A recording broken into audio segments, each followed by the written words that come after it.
Buon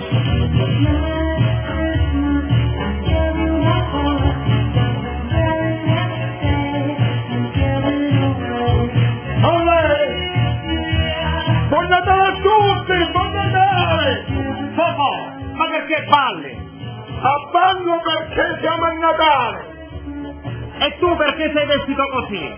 Sono vestito così, metà rosso e metà blu! Il Babbo Natale? Sì, il Babbo Natale, il rosso rappresenta un Babbo Natale! Ma il Babbo Natale è tutto di rosso! Sì, il Babbo Natale è tutto di rosso! E tu sei metà rosso e metà blu, perché? Sono metà rosso e metà blu, perché il rosso rappresenta un Natale! Ma il blu rappresenta un mago Merlino che provvede il futuro! Ah, sei mago Merlino? Sì, mago e allora, Merlino. come sarà il 2007? Un 2007 deve essere un anno buono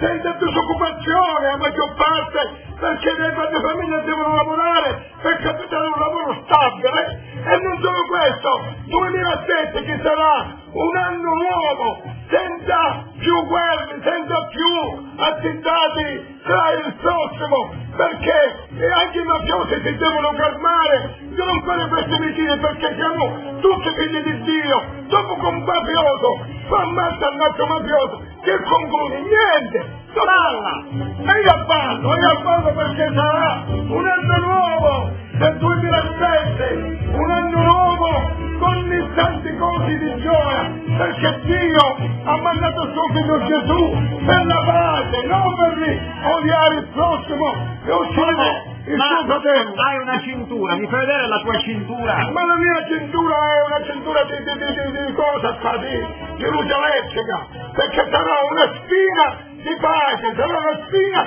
senza guerre, perché noi quando mettiamo questa spina nel 2007 deve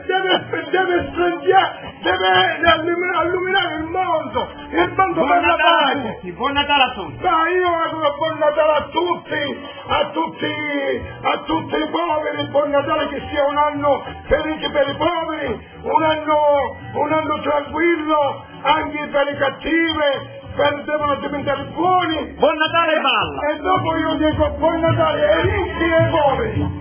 Ecco, buon Natale a tutti, buon Natale, perché Dio ha mandato suo figlio Gesù, il suo bambinello, per riesserci la pace, per avere un Natale tranquillo e sereno per tutti. In nome del Padre, del Figlio e dello Spirito Santo. Amen.